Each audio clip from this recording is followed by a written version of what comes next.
João, capítulo de número 3, e o versículo 16, diz assim o texto: Porque Deus amou o mundo de tal maneira que deu o seu Filho unigênito, para que todo aquele que nele crê não pereça, mas tenha a vida eterna. Amém? Levanta a sua mão ao céu, levanta as suas mãos. Isso. Vamos pedir a Deus para que venha falar conosco aqui nesta tarde. Glorioso Deus, maravilhoso Pai. Nesta tarde, Senhor, nós pedimos que o Senhor possa falar ao nosso coração, bem como parecer aos teus olhos, ó Deus. Alimente a tua igreja, fortalece aos que estão aqui no culto presencial, quanto também aos ouvintes, aos internautas, que o teu Espírito Santo possa trazer-nos alegria no coração, através da tua palavra, que seja notório o teu mover aqui nesta tarde, que o Senhor nos fortaleça, nos alimente, ó Deus. Assim nós te pedimos, fala conosco, através da tua palavra que é fiel, verdadeira, inerrante, que é alimento para a nossa vida, em nome de Jesus. Amém e amém, Senhor. Todos podem se assentar, glorificando a Deus. Isso. Glorifique a Deus. Glorifique a Ele, diga glória a Deus. Diga glória a Jesus. Pode ser mais alegre, pode ser mais alegre, pode ser melhor. O seu glória a Deus pode ser mais alto.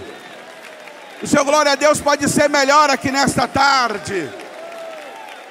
Aleluia.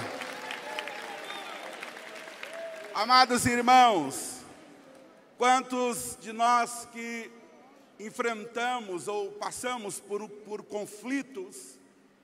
conflitos internos, externos, diariamente nós vivenciamos problemas, enfrentamos, alguns alcançam vitória, outros acabam desistindo, vivemos dúvidas, quantos porquês, para quês, quantas perguntas que nós fazemos, quantas vezes que perguntamos até mesmo a Deus, Senhor, por que tudo isso? Para que tudo isso?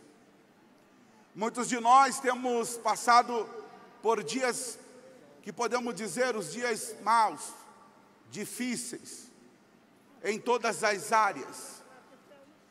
Vivemos com expectativas até de dias melhores. Vivemos com aquela expectativa de que as coisas vão mudar. Certo de que caminhamos por fé e não por vista.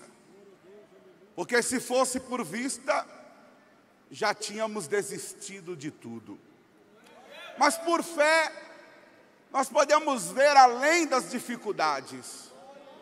Podemos ver além dos problemas. Podemos viver as promessas de Deus. Podemos viver o sobrenatural. Sim, podemos. Podemos porque nós vamos entender que o próprio texto que João ele escreve, dizendo que Deus enviou ao mundo, ou melhor, Deus amou o mundo de tal maneira que deu o seu Filho unigênito para que todo que nele crê, ele diz assim, não pereça. Aí nós vamos entender, não pereça, não morra, não perca a vida. Todo aquele que nele crê, ele não venha perecer ou nos dar, digamos assim, o sentido de não sofrer. Porque essa, nós podemos dizer, é a boa, perfeita e agradável vontade do Senhor. Que nós não venhamos estar perdidos, que nós não venhamos estar perdidos, nós não venhamos sofrer, enfim. Porque crer no Senhor é uma escolha. E eu creio que todos que vocês estão aqui escolheram crer. Escolheram confiar e acreditar. Segundo as Escrituras Sagradas, nós vamos entender que Deus não criou o homem para perecer. Não foi assim. Deus não criou o homem para perecer.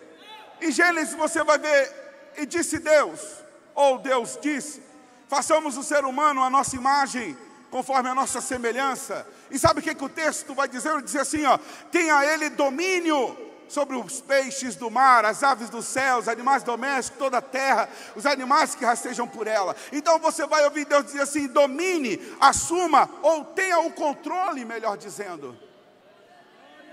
Deus, Ele criou o homem, a sua imagem e semelhança, e deixou para ele: domine, tenha o controle, seja feliz, viva agora, aproveita. Sim, assim Deus criou o ser humano.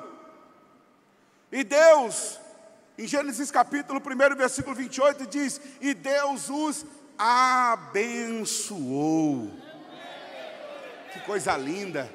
Deus, Ele criou o homem, deu a ele o domínio, deu a ele o controle e o abençoou. Sim, é o que segundo as Escrituras Sagradas nós vamos entender. Para criar, o Senhor, Ele utilizou a sua imagem e semelhança. Ele deu ao homem autoridade, poder, o domínio. Ele o abençoou. Vai, domina, seja feliz, viva a sua vida. Mas nós vamos entender que não é bem assim que o homem decide viver. Não é segundo a vontade de Deus, mas segundo o seu próprio querer. Eclesiastes capítulo de número 7, versículo 29, diz: vede isso, tão somente achei que Deus fez ao homem reto, mas ele buscou muitas invenções. Deus fez o homem reto, bom, mas ele buscou muitas invenções. Ele buscou, Deus fez o homem bom, mas as suas escolhas, porque certamente nós vamos compreender, foram as escolhas que fizemos, que certamente vai proporcionar na nossa vida as consequências. Então nós entendemos que Gênesis capítulo 2, o versículo 7 ao 8, então o Senhor Deus, Ele formou o homem do pó da terra, lhe soprou nas narinas o fôlego de vida, o homem se tornou um ser vivente. Aí o Senhor, Ele plantou um jardim no Éden, na direção do Oriente, e pôs nele um homem que havia formado. Deus, Ele vai criar um jardim lindo, sabe? Ele vai criar um jardim lindo, e Ele vai pegar esse homem, vai colocar ali dentro. Deus vai olhar para esse homem com carinho, com amor tão grande, vai dizer assim: não é bom que ele viva só, vai lhe dar uma adjuntora. Então nós vamos entender que agora esse cenário é um cenário perfeito para o homem. Ele vai ter tudo o que ele precisa, ele vai ter tudo o que ele precisava naquele momento. Só que algo ele deveria seguir, quando o Senhor fala para ele que havia uma árvore, havia um fruto em que ele não poderia tocar. E o Senhor disse ainda que para ele não tocasse ou comesse. Então nós vamos entender uma família perfeita, em um ambiente perfeito. Uma família que tem toda a possibilidade de ser uma bênção. Aí quem surge nesse cenário? Quem surge no cenário, no caminho de pessoas que estão diante do propósito de Deus, da vontade de Deus, do querer de Deus? A serpente, Satanás, ele surge que é para mudar aquele cenário de paz, de tranquilidade, de bênção, conforto, para agora trazer a eles dores. Sim, ela vai induzir, vai sugerir, ou ela vai aconselhar a mulher. Vai dizer para ela: certamente você não vai morrer, Certamente você não morrerá, porque Deus sabe que no dia que dele comerdes, se abrirão vossos olhos e sereis como Deus, sabendo o bem e o mal. Imagina a mulher ouvindo aquilo, sereis como Deus, sabendo o bem e o mal. E ela então, ela acaba desobedecendo. E da mesma forma leva o fruto para o seu companheiro. E ele também ali desobedece a Deus. Deus nos deu o direito de escolha. Preste atenção nisso. Deus nos deu o direito de escolhas. Você escolhe. Você decide o que for melhor para a sua vida. Você escolhe aquilo que você quer. A escolha é sua.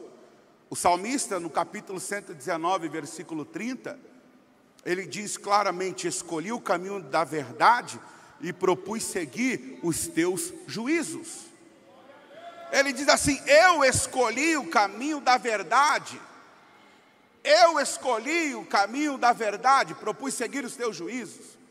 Propus seguir a verdade, o teu querer.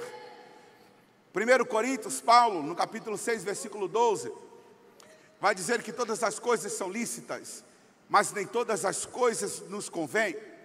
Todas as coisas me são lícitas, mas eu não me deixarei dominar por nenhuma. Então ele está dizendo assim: eu tenho muitas escolhas, eu tenho muitas oportunidades, muitas coisas que eu possa escolher, mas ele está dizendo assim: mas nem todas elas me convêm.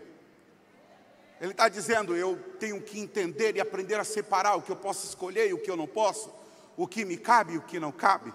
Josué, no capítulo 24, versículo 15, ele vai reunir todo aquele povo e vai dizer para eles: eu e a minha casa serviremos ao Senhor. Ele escolhe. Se vocês querem ficar além do Rio Jordão, ou com esses deuses além do Rio Jordão, os deuses dos egípcios, vocês podem ficar, mas eu e minha casa serviremos ao Senhor. Ei, nós é que escolhemos, é você que escolhe, é você quem decide.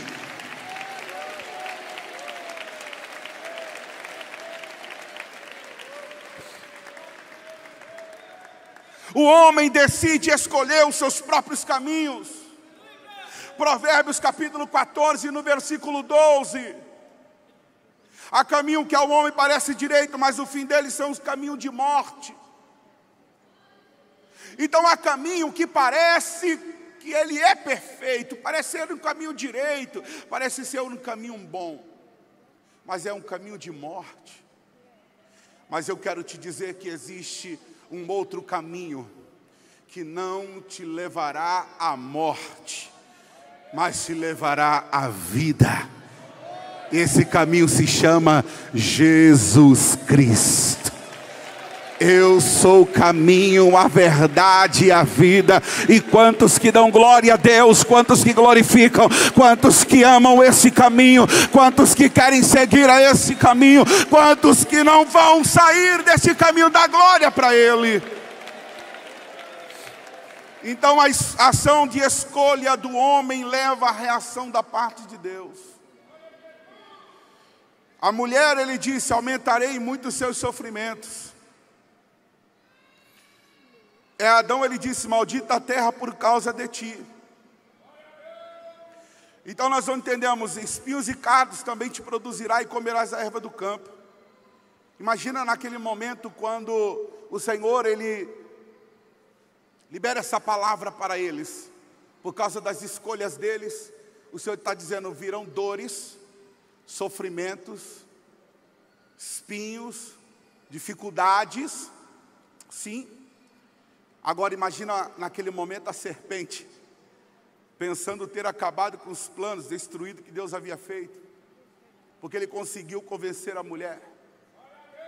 Cuidado para que o inimigo não venha te convencer a amar ao que o mundo oferece.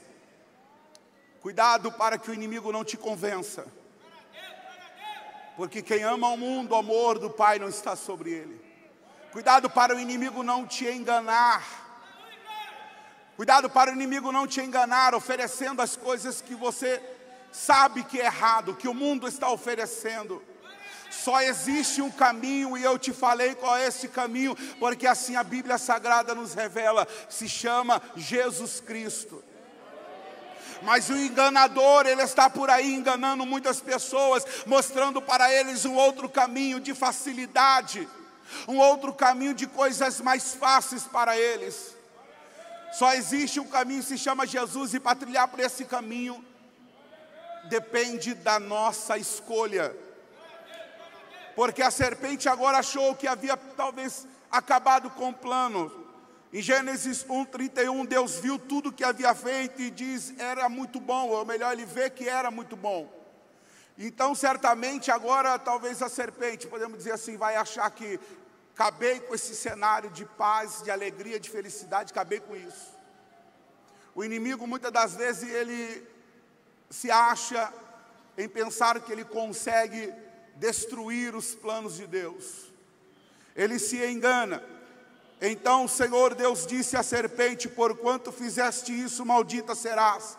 Em Gênesis capítulo 3, no versículo 15 diz, porém inimizade entre você e a mulher, entre a sua descendência e o descendente dela, porquanto este lhe ferirá a cabeça.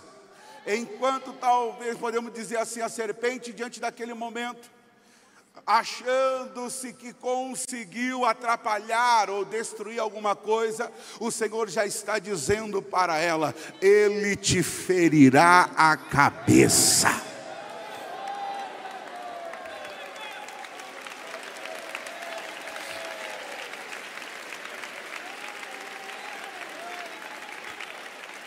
Porquanto é um termo que liga orações. É um termo que liga orações coordenadas entre si a fim de estabelecer uma relação causal. Relação causal é a relação entre um evento e a causa, e um segundo evento e o efeito.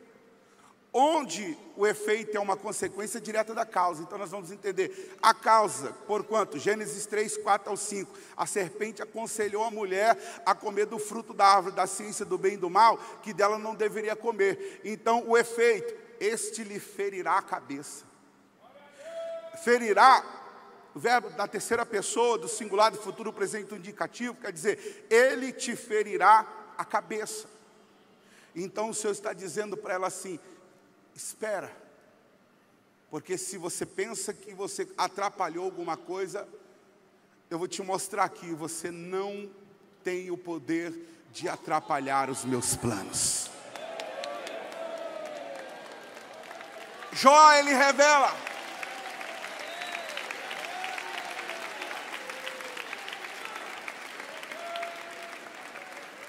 Nós vamos entender que ninguém pode frustrar os planos de Deus. Ninguém pode frustrar, ninguém pode impedir os planos de Deus. Tenha certeza disso. Porque passados alguns anos, Deus, Ele tira o povo do Egito para a terra prometida. Vem o período dos juízes, o período dos reis, Saul, Davi. Aí Deus, Ele vai olhar para Davi e vai fazer uma promessa para Davi. Ele diz também, o Senhor te fez saber que o Senhor te fará casa. Quando teus dias forem completos e vieres a dormir com os teus pais, então farei levantar depois de ti a tua semente, que procederá de ti, e estabelecerei o meu reino. Este edificará uma casa ao meu nome, e confirmarei o trono do seu reino para sempre. É o que diz 2 Samuel capítulo 7, do versículo 11 ao 13, e no versículo 16 o Senhor diz, porém a tua casa, o teu reino serão firmados para sempre diante de ti, teu trono será firme para sempre. Deus já estava falando com Davi, o teu reino será firme para sempre. Estabilizarei, eu colocarei uma casa, edificarei uma casa, e a tua descendência, ela estará reinando. O Senhor está dizendo que nunca apagará a lâmpada da família de Davi, sempre estará ali acesa, reinando sobre Jerusalém. Chega o período no reinado de Uzias. Uzias, que foi um grande monarca, amado pelo povo, símbolo de esperança para eles. Uzias, ele pecou, foi castigado por Deus devido ao seu pecado. É o que diz lá em 2 Crônicas, capítulo 26, versículo 19. Mesmo com a vergonha dos seus últimos anos por conta do pecado que cometeu, quando Uzias morreu, houve um período de luto nacional. A nação, ela estava desestabilizada e o povo buscando algum consolo. O maior rei que os judeus haviam tido após Salomão agora estava morto. E então a crise havia se instalado em Judá, uma crise econômica, espiritual, política, social. O povo lamentava a morte de Uzias. Aí no capítulo de número 6 do livro do profeta Isaías, no ano em que o rei Uzias morreu. É nesse cenário que Isaías vai ao templo e seus olhos foram abertos para que a nação, os seus olhos foram abertos para que ele contemplasse o verdadeiro rei da nação. O legítimo trono que de fato governa, e esse trono não estava vazio, nem nunca estará vazio.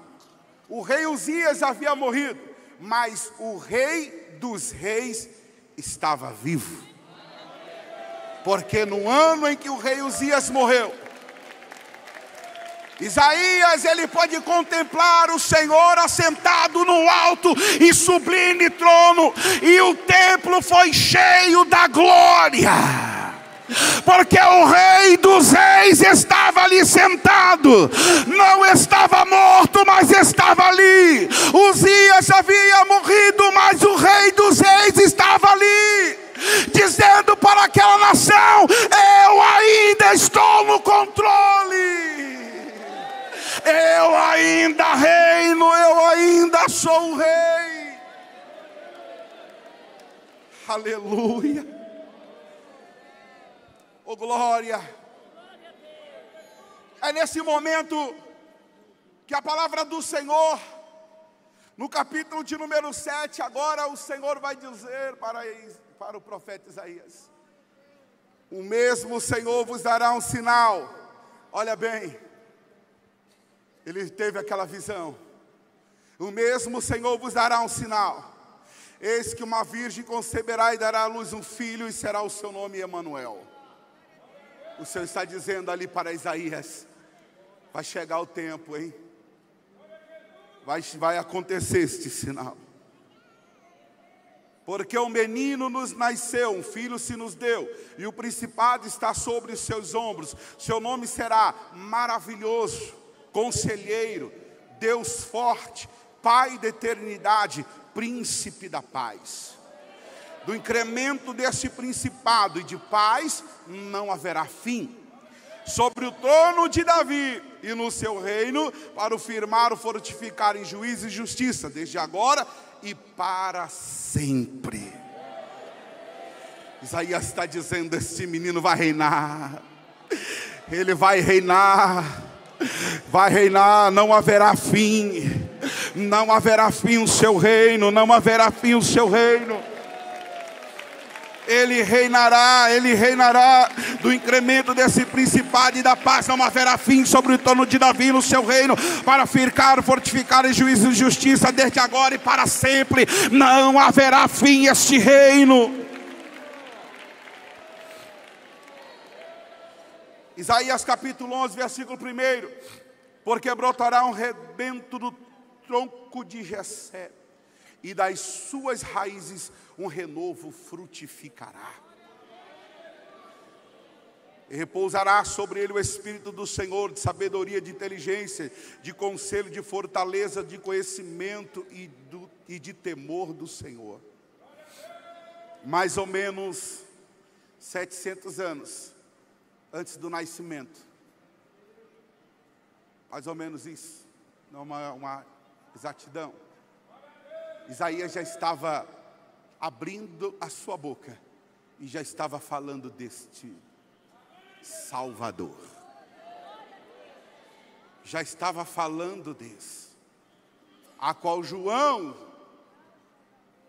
fala do envio dele, a qual João fala no capítulo 1, quando ele diz: no princípio era o verbo, O Verbo estava com Deus e o Verbo era Deus.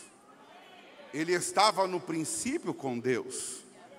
Todas as coisas foram feitas por Ele, e sem Ele nada do que foi feito se fez. Nele estava a vida, e a vida era a luz dos homens. E a luz resplandece nas trevas, e as trevas não a compreenderam. João está dizendo sobre ele: agora já não é mais uma palavra profética que haveria de se cumprir, mas é o próprio cumprimento da profecia. Não era apenas uma palavra que estava para se esperar, mas era a espera, era o cumprimento dela. Era o cumprimento daquilo que Deus havia dito: Ele te ferirá a cabeça. Certamente, Lucas, capítulo 1, versículo 28. E entrando o anjo onde ela estava, disse: salve agraciada, o Senhor é contigo, bendito és tu entre as mulheres. Disse-lhe então o anjo: Maria, não temas, porque achaste graça diante de Deus, e eis que em teu ventre conceberás e darás à luz um filho, por-lhe-ás o nome de Jesus. Esse será grande, será chamado Filho do Altíssimo. O Senhor Deus lhe dará o trono de Davi, seu pai. Reinará eternamente na casa de Jacó, e o seu reino não terá fim. E subiu da Galiléia também José, da cidade de Nazaré, a Judéia, a cidade de Davi, chamada Belém, porque era da casa e da família de Davi. E aconteceu que, estando eles ali, se cumpriram os dias em que ela havia de dar à luz. E deu à luz o seu filho primogênito, envolveu-o em panos e deitou numa manjedoura. Ele agora estava ali, nasceu, cumpriu-se a profecia. O menino crescia, se fortalecia em espírito, cheio de sabedoria, e a graça de Deus estava sobre ele, assim como Isaías havia dito. Aí veio Jesus da Galiléia ter com João, junto do Jordão, para ser batizado por ele. E João já havia dito: eu vos batizo com água, mas viria um em que o próprio João reconhece: eu não sou digno de carregar as suas alparcas. Ele vos batizará com fogo. E quando Jesus então chega ali para ser batizado, João vai dizer: eu que careço ser batizado por ti. Mas para se cumprir a palavra, justiça divina sobre a vida dele, ele se apresenta a ser batizado. João capítulo de número 2, Jesus vai dizer para sua mãe: ainda não é chegada a minha hora. Ainda não era chegado o momento, Jesus vai dizer para ela.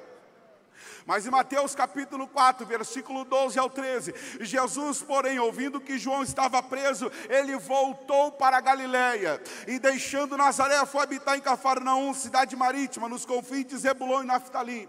Então entendemos que agora Jesus ele volta.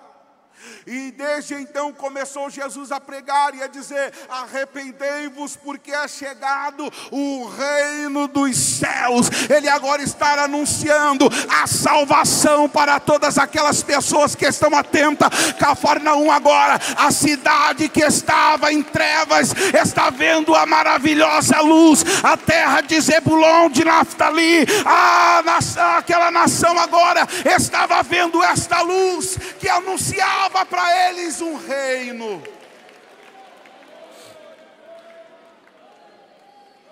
Eles agora estão ouvindo Jesus falar para eles: arrependei-vos, porque é chegado o reino dos céus. Quantos deles que esperavam restabelecer ali a ordem, o reinado, a autoridade, direção para aquele povo judeu, a independência, a libertação de toda a opressão do império sobre eles? E muitos deles não entendiam. Eles queriam que restabelecesse para eles aquele reino terreno, sabe? Dessem a eles o domínio, o controle daquelas terras, daquela cidade. Quando Jesus está dizendo para eles: tem um reino que se aproxima, tem um reino que está chegando, e esse reino é muito maior do que o que vocês estão esperando. Mas para entrar nesse reino, o Senhor vai dizer: arrependei-vos, arrependei-vos, porque o reino está chegando, sim, o Senhor diz. Jesus, ele vai ensinar, vai haver libertações, curas, transformações, vidas vão ser transformadas. Jesus vai fazer aquilo que o homem por si só não consegue fazer, não consegue realizar. Porque havia pessoas atormentadas por espíritos imundos. Havia pessoas que não tinham paz, famílias destruídas, famílias destroçadas pelo inimigo. O inimigo destruía, porque assim como diz a palavra do Senhor, ele veio para matar, roubar e para destruir. Então havia pessoas com a vida destruída, a família destruída, lares destruídos, e o Senhor veio para mudar aquele cenário na vida daquelas pessoas. Jesus veio para trazer a esperança para os que já não haviam mais esperança. Jesus veio para trazer paz para aqueles que já não tinham mais paz. E Jesus veio mudar a situação daqueles que estavam aflitos. Jesus veio libertar aqueles que estavam cativos, aqueles que estavam oprimidos. Sim, Ele veio para mudar a história da humanidade, mudar a vida daqueles que nele crê. Assim como João, diante do texto que nós lemos, disse: porque Deus amou o mundo de tal maneira que deu seu Filho unigênito, para que todo aquele que nele crê não pereça, mas tenha a vida eterna.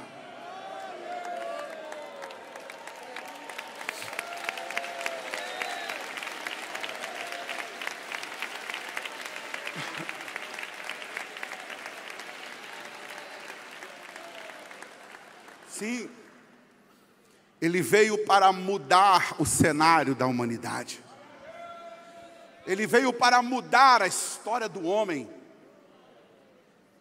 para fazer aquilo que a sociedade ou que outras pessoas não podem fazer por vocês.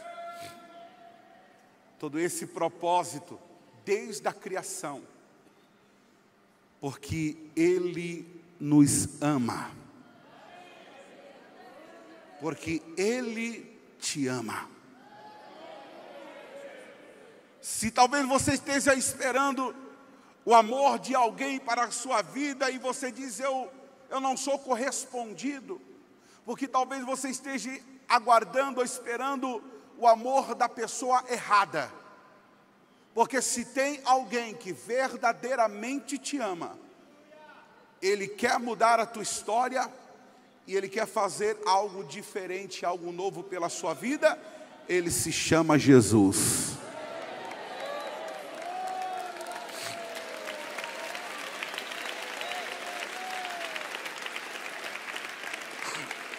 Quantas pessoas que agora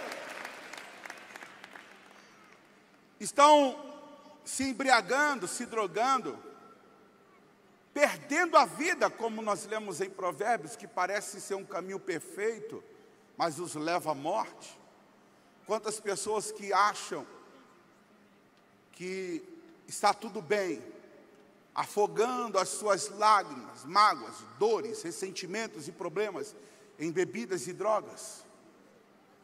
Quantas pessoas que agora estão até mesmo tristes, cabisbaixo, depressivas, dizendo: ninguém me ama,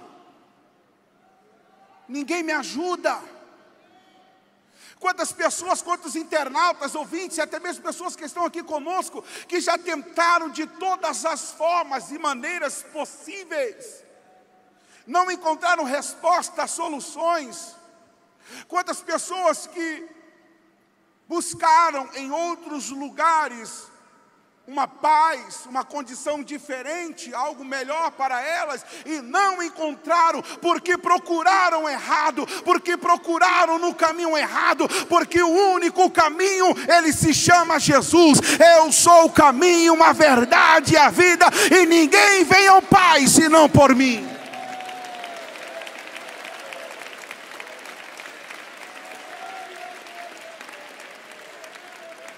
João, ele é claro, literal, quando ele diz: para que todo aquele que nele crê, não pereça, mas tenha a vida eterna.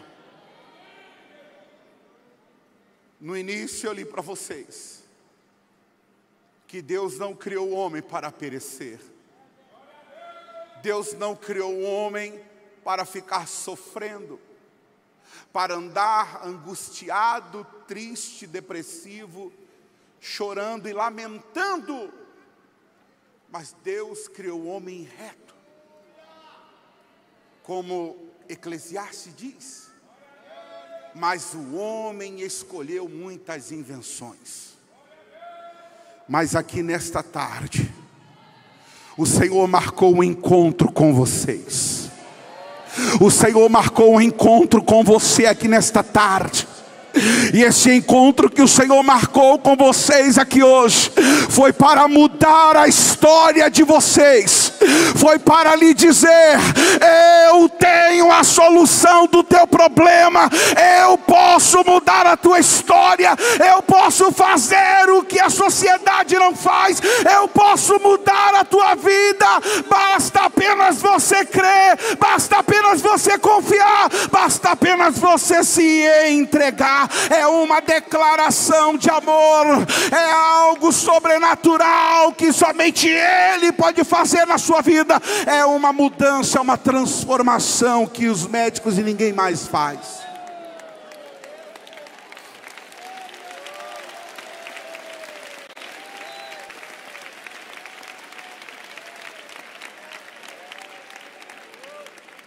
Ele te ama também. Ele quer te ajudar. Hoje você tem a escolha. Tem algo preparado para você e é especial. Ele falou assim, ó: eu vou vos preparar lugar. Lá em Gênesis, ele criou um jardim e colocou o homem ali. O Senhor disse: eu vou vos preparar lugar, e voltarei, porque aonde eu estiver, vós estarás também. Hoje você tem uma escolha de fazer parte desse reino que não terá fim. Esse reino que Jesus anunciou, o reino dos céus, que é chegado, como Jesus falou, o reino de Jesus. Hoje você tem a escolha. Só depende da sua escolha. Ele te ama e quer mudar a tua história. Basta você decidir: vida ou morte.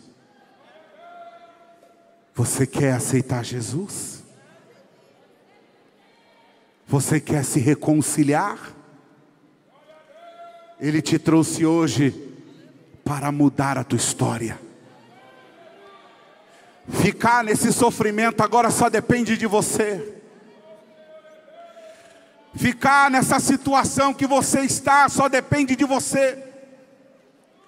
Porque Jesus te trouxe aqui hoje para mudar essa situação. Você ouviu que desde a criação, Deus não escolheu o homem, não fez o homem para viver sofrendo, para viver em uma tristeza profunda, mas o Senhor o fez para que ele viesse ter o domínio, para que ele pudesse estar bem e vivesse a sua vida, criasse a sua família. Hoje a escolha é sua. Você quer entregar a sua vida para Jesus, permitir que Ele faça o que Ele tem que fazer sobre a tua vida. Mudar a tua história. Levanta as suas mãos.